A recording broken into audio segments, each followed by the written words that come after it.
Hi everyone, I'm Bonita from Pennies to Dollars. I'm early retired. I'm starting my third year of retirement. And in this video, I'm going to talk about car camping. I'm planning a car camping trip coming up very soon. I'm going to take you along with me. But I get a lot of questions about why would you car camp? Do you feel safe? It's not safe for you to car camp. And why would you do that when you have an RV and just on and on? So I'm going to talk a little bit about that today and explain my reasons for some of that. And I hope that this video is interesting for you. And I hope you'll follow me along as I take my car camping journey. I'm planning on going to New Mexico, Arizona, and California in this car camping trip. And I plan on being gone for maybe 2 or 3 weeks. So let's get started. So, first of all, why would I want to car camp when I have an RV? Well, having a car gives me access to go more places easily. There has been lots of places that I've gone on vacation when we were pulling a camper. It's hard to get up the hills, up the mountains. It's hard to make the curves. It's hard sometimes to park. It's hard sometimes to even go and see the things you want to see because they don't allow the RVs to even come up those roads, or they're really narrow. Sometimes they have some rock formations sticking out of the side of the mountain. There's just lots of reasons why a car is so much more accessible to go places and do things. It doesn't keep you from having access to absolutely anything. Also, it's so much more affordable. My gas mileage is around 40 miles per gallon. My RV is probably more around 8 miles per gallon, and that's without towing a car. So having my car makes it a lot more affordable and gives me a lot more choices on where I can go. The next reason is I can take my own food, my own supplies. That also makes it a lot more affordable. Yes, I will have to buy some things along the way. I can't take everything I could possibly need with me in a car and still have room, but I will take a lot of things with me to start off with, for the reasons that I know where to shop around here. I know where to get good deals. And when you're out on the road, sometimes you're just having to stop wherever you can, and you're not necessarily going to get the best deals. So I'm going to have somewhat of a food plan that I'm going to take with me. I'm going to prepare some things to take with me, and that will save me some money along with the gas mileage. I will find places to shower, and I may even stay in a hotel a time or two if I need to, if I can't find places to shower otherwise. But it keeps me from spending the money for hotels, which gives me more money to do things, to be gone longer, and to explore more places and have more cash available. It also makes it easier for me that I don't have to haul my things into a hotel, haul my things back out. It saves me time. If I'm not sleeping that well, I can get back on the road if I want to. Or if I'm in a hotel, it takes time to unpack, repack, make sure you have everything. And how many times do we go into a hotel and you're like, oh, I left this in the car, I need this, and you're running back and forth? Well, as you know, I have a lot of back problems, and just carrying a bag into the hotel is going to be hard enough. If I have to go to the desk, find an elevator, walk down a hallway, that's going to put me in pain. So if I don't have to haul things in and haul things out, even though there's a bed in between there, it will save on my back and it will make things a lot easier for me. And so, where will I stay? Well, actually, there's a lot of options on where people can stay. And some of those options are places like the Bureau of Land Management land. There's a lot of those in Arizona where you can stay. You can actually pay like $180 and stay there for 6 months if you want to. And I've been wanting to explore Arizona. It's one of the areas that I've thought about wintering in.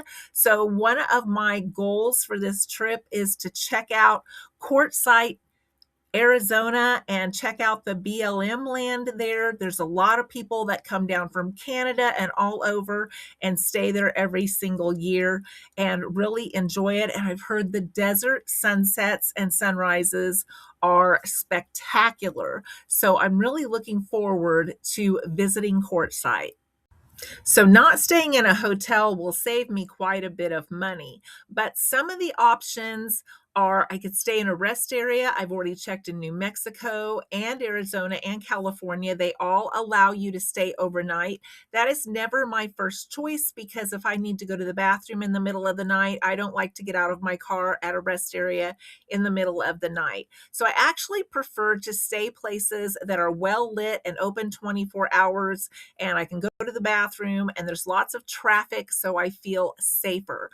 I will not stay anywhere where I do not feel safe. There has been times that I've pulled in somewhere, I did not feel safe, and I immediately left and found somewhere else to stay. Now, you always need to check for signs that tell you you cannot park there overnight. Some of the Walmarts have started putting those signs up. Some of the Love's gas stations have started putting up signs where you can only stay for about an hour, but I've stayed at Quick Trips, I've stayed at Pilot truck stops, I have stayed at Flying J truck stops. So a lot of those are well lit. They're open 24 hours. There's people coming and going all night long, and you can go to the bathroom if you need to. Places like Walmart have started putting up signs, some places where you can't stay at night. And again, they're only open like 6 a.m. until about 10 or 11 at night. So you can't go to the bathroom during the night. So I always will check to see if there's a sign there, if there's other people camping there. And I usually try to camp in the area where other people are already parked for safety. Cracker Barrel allows you to stay there unless there's a city ordinance that tells you that you can't. Cabela's, Bass Pro Shop, Camping World, Home Depot, Lowe's, Menards, Tractor Supply, Costco, Sam's Club.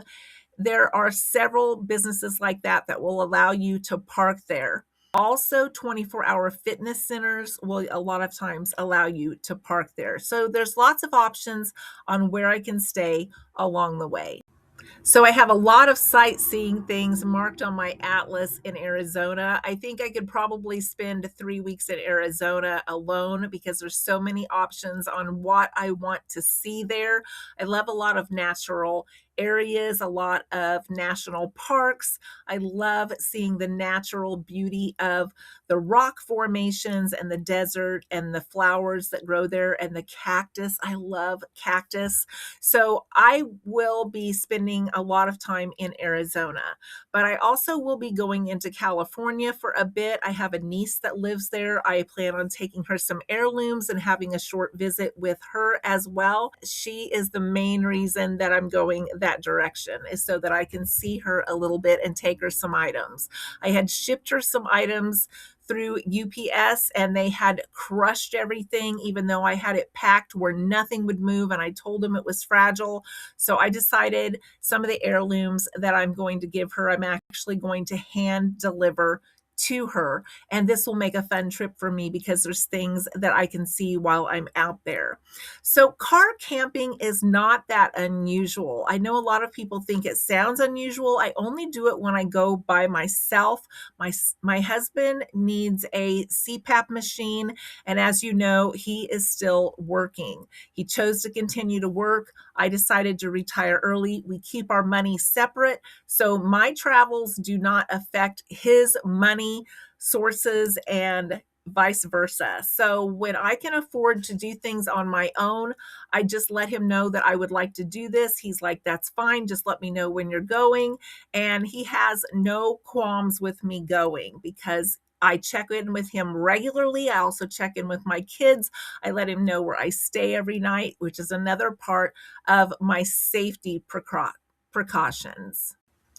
Being organized is really important when you're car camping. I have my trunk and I have like my front seat that I will keep some snacks and stuff in, and I have behind the passenger seat. But I need to be able to recline my chair to sleep either on one side or the other, and I need to be able to find everything without digging, because I don't want to spend a bunch of time looking for items and not knowing where they are. So let me show you how I set up my organization for car camping. Preparing to go car camping requires a lot of organization. So you don't want to be digging in your trunk or your back seat constantly. You don't want to have things in your back seat where you can't recline your chair to sleep at night. So I have bags set up. I have them marked so I know what they are for, so I can just grab them and go. This is my bathroom bag. So when I've slept in the car overnight, I can grab this, go into the bathroom, have everything I need. This one has my laundry soap, and I have it marked as my pain bag. It has all of my medicines, my back massagers, my vitamins, all of that in there. This one is my hotel bag. So when I go into the hotel, I have everything that I need, and I don't have to dig around and run back and forth to get what I need. This one is my shower bag. This one is not marked because this is the bag I use in the RV. So I know that everything for my shower is in here. This is what I also use when I take a shower in the RV. So I recognize this one. This is a snack bag that I will keep up front so that I can get to it and have everything that I need while I'm driving. And then I have a little suitcase for clothing, and I'm probably going to need more than that also. But even in my bag here for laundry, I have sunscreen. This is going to be my bag where I can grab bug spray, any of that stuff that falls in the medication category. That's why I have it marked pain bag. And then I also have a couple of hangers here so that I don't have to throw my bras in the dryer. I don't like to do that, so that way I can hang them on here to keep the band straight and let them air dry. So car camping is chosen by a lot of people for its flexibility, its comfort, and it allows campers to enjoy being in nature without having an RV. And it's a lot safer even than staying in a tent if you are traveling solo. A lot of people choose to go car camping because it keeps them from having to stay in a hotel, and it kind of bridges that gap between being able to enjoy the outdoors and having to rough it. And you have all of the comforts that you need already packed inside your car. So I hope you all will follow me along. If you have any more questions, please let me know. I've done this quite a few times. I've done it to Oregon. I've done it to Maryland. I've done it to Texas. I've done it to North Carolina. And I have no problem with car camping. It has been a very affordable way for me to have extra trips during the year without spoiling my budget. And isn't that what we all want to do? We want to have a lot of fun, and we don't want to use down our savings when we're early retired. I save my big trips for more expensive stuff to do with my husband. That's when we get the hotels. That's when we fly. That's when we take the RV a lot of times. But when I do it by myself solo, I do it in my car. Thanks for listening today. I hope you've enjoyed this video and it's answered some questions for you, and I hope to see you in the next one.